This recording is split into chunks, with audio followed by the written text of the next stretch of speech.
Hello दोस्तों, स्वागत है आपका कॉमिक्स टाइम्स में। और आज हम शुरू कर रहे थे विश्व वृक्ष का दूसरा भाग। पहले भाग में हमने यहाँ तक की कहानी कंप्लीट कर चुके हैं दोस्तों। चलिए शुरू करते हैं दूसरा भाग। हम आज ही इस विचित्र वृक्ष को देखने जाएंगे। महामंत्री, तुम राजगुरु को भी अपने साथ उस वृक्ष के पास लेकर आओ। जी महाराज, मैं राजगुरु को लेकर अभी पहुंचता हूं। कुछ ही देर में राजा विष्णुगुप्त राजकुमारी नंदिनी के साथ उस विचित्र वृक्ष के पास पहुंच गए। महामंत्री भी राजगुरु के साथ वहां आ पहुंचे। राजगुरु, कैसा विचित्र है यह वृक्ष! इसके फल खाने से अनेक लोग मारे गए हैं।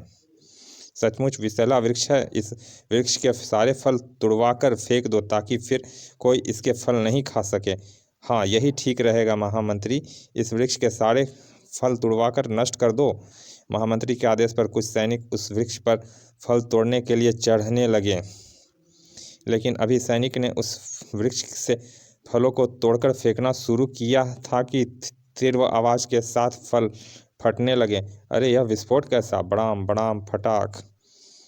अगले क्षण उन फटे हुए फलों से बौने राक्षस निकलकर सैनिकों और लोगों की ओर झपटे। भागो भागो राक्षस हैं! सैनिकों, टूट पड़ो इन राक्षसों पर! एक भी जीवित नहीं बचना चाहिए। ओह मारो! हो, खचाक खचाक! ओह बचाओ! आ! तभी राजगुरु ने चिल्लाकर कहा, रुक जाओ, फलों को तोड़कर मत फेंको, रुक जाओ। कुछ ही देर में सैनिकों ने उन राक्षसों को मार डाला, लेकिन बहुत से सैनिक व दूसरे लोग भी उन बौने राक्षसों के हाथों मारे जा चुके थे। ओह, बौने राक्षसों ने हमारे कितने सैनिकों को मार डाला! कितने निर्दोष लोग मारे गए! राजन, तुरंत इस वृक्ष को कटाकर नष्ट कर दो, नहीं तो इस मायावी वृक्ष से भविष्य में कोई भी अनर्थ हो सकता है। महामंत्री, तुरंत इस वृक्ष को काटकर नष्ट करवा दो। महामंत्री के आदेश देते ही कुछ लोग कुल्हाड़ी लेकर उस वृक्ष को काटने के लिए आगे बढ़े, लेकिन अभी उन लोगों ने उस विचित्र वृक्ष को काटना शुरू ही किया था कि वह वृक्ष बुरी तरह हिलने लगा। अरे, यह वृक्ष हिल क्यों रहा है? लगता है हम किसी वृक्ष को नहीं, किसी आदमी को काट रहे हैं। लोग उस वृक्ष को काटते चले जा रहे थे कि तभी उस वृक्ष में एक अद्भुत परिवर्तन हुआ और फिर देखते ही देखते वह वृक्ष भयंकर राक्षस बन गया। हा हा हा हा हा! इतना भयानक राक्षस! भागो! अरे, यह क्या! वह राक्षस वृक्ष राक्षस लोगों को पकड़ने के लिए आगे बढ़ा। बचाओ! हाय बचाओ! पलक झपकते ही उस वृक्ष राक्षस ने कई सैनिकों को हाथ में उठा लिया और अनेक लोगों को अपने पांव से कुचल दिया। ओह बचाओ! अभी वह वृक्ष राक्षस राजा विष्णुगुप्त दूसरे लोगों की ओर बढ़ता कि वे सब अपने रथ की ओर दौड़ पड़े। नंदिनी, भागो, अपने प्राण बचाओ! हा हा हा हा! ओह बचाओ! हा हा हा! पिताजी बचाओ! ओह राजकुमारी बचें! अभी उस वृक्ष राक्षस ने हाथ नंदी को उठा पाते कि सेनापति ने तलवार से प्रहार किया। खचाक! अगले क्षण कच पलक झपकते ही वृक्ष राक्षस ने सेनापति को अपने हाथों में उठा लिया। ओह, अब मैं क्या करूं? देखते ही देखते उस वृक्ष राक्षस ने सेनापति को का विशाल हाथों से मसल दिया। हाय! सेनापति को मारकर वृक्ष राक्षस दूसरे लोगों की ओर बढ़ने लगा। हा हा हा हा हा! राजगुरु, इस भयंकर राक्षसों से हम कैसे बच पाएंगे? महाराज, हमें महर्षि कपिंजल के पास ही चलना चाहिए, वही हमें इस वृक्ष राक्षस से बचा सकेंगे। और फिर राजा विष्णुगुप्त ने सारथी को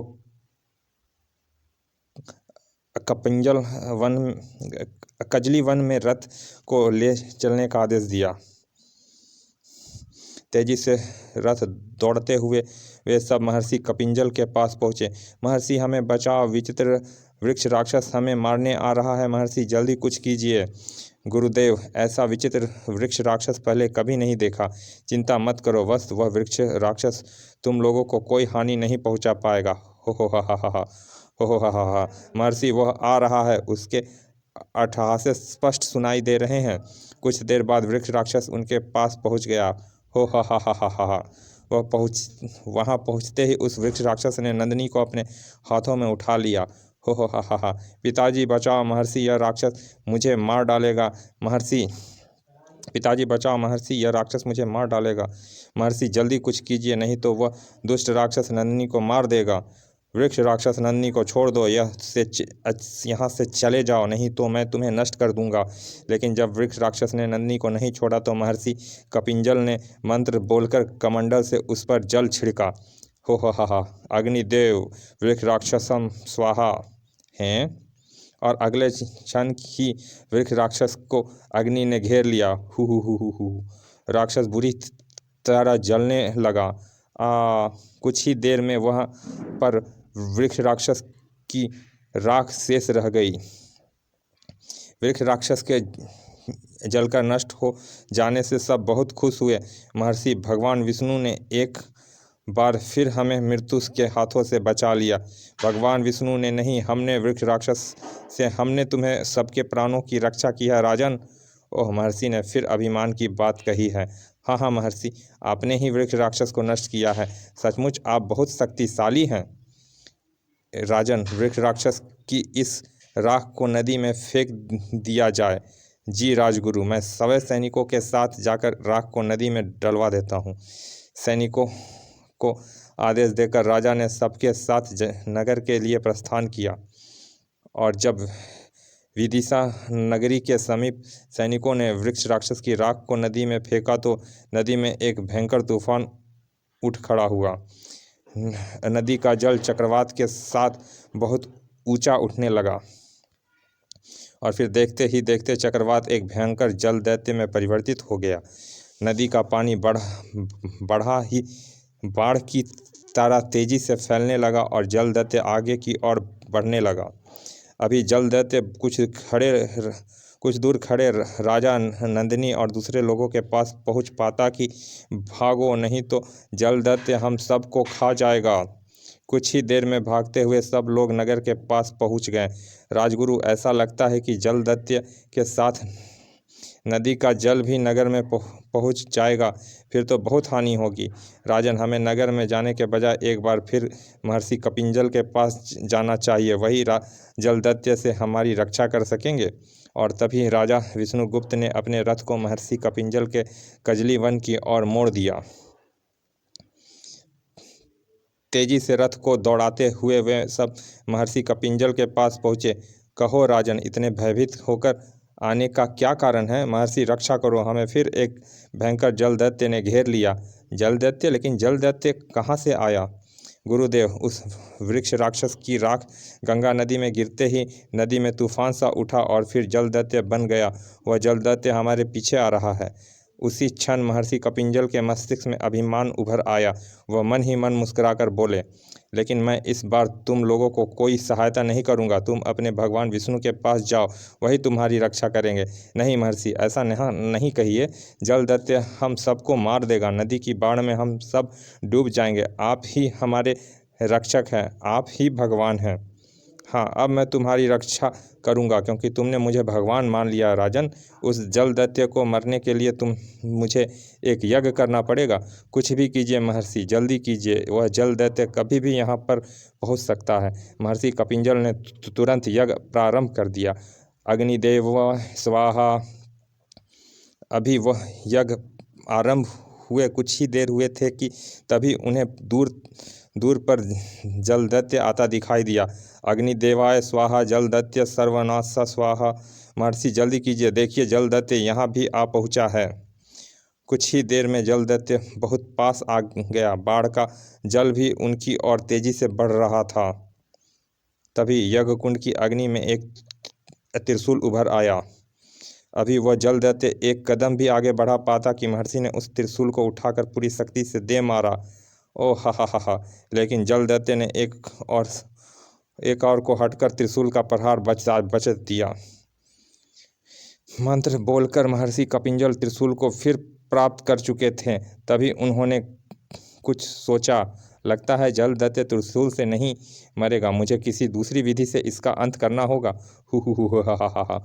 और फिर महर्षि कपिंजल ने जल दैत्य के आगे जल में त्रिशूल का प्रहार किया।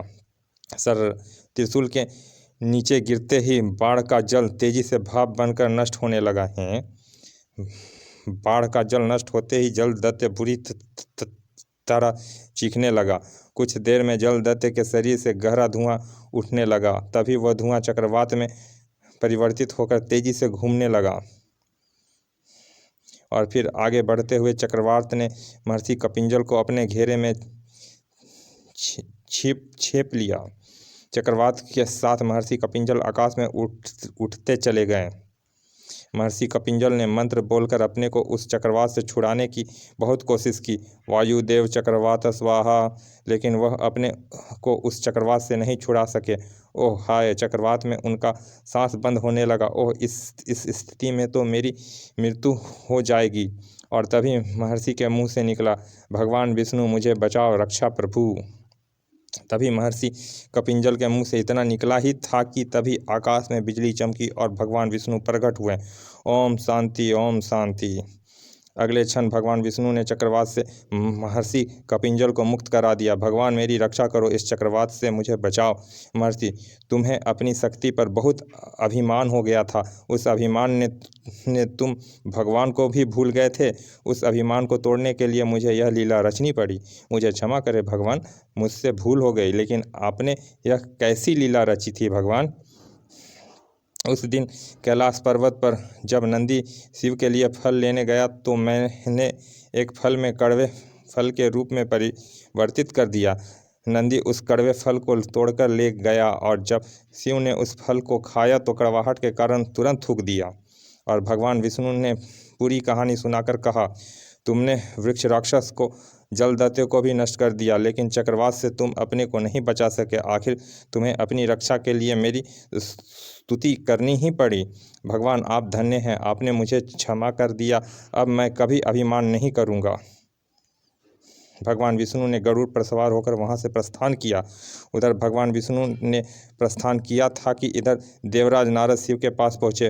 वाह कैलाशपति, खूब लीला दिखाते हो। उस दिन अपने कड़वे फल को थूका तो मैं हैरान हुआ। विषपान करने वाले महादेव ने मामूली कड़वे फल क्यों थूक दिए? मुझे क्या पता था कि आप कड़वे फल को थूककर इतना बड़ा चमत्कार दिखाएंगे। तभी पार्वती ने पास जाते हुए कहा, प्रणाम देवर्षि, आसन ग्रहण कीजिए और यह फल खाइए। कैलाशपति, इसमें तो कोई कड़वा फल नहीं है। नहीं महामुनि। और फिर सब जोर से हंस दिए। समाप्त। चलिए दोस्तों, फिर ऐसे ही किसी अच्छे से कॉमिक्स के अच्छे से भाग में मिलते हैं। और अभी तक आपने हमारे चैनल को सब्सक्राइब नहीं किया तो प्लीज़ सब्सक्राइब कर दे दोस्तों। चलिए मिलते हैं ऐसे ही किसी दूसरे कॉमिक्स में। तब तक के लिए धन्यवाद, विदा।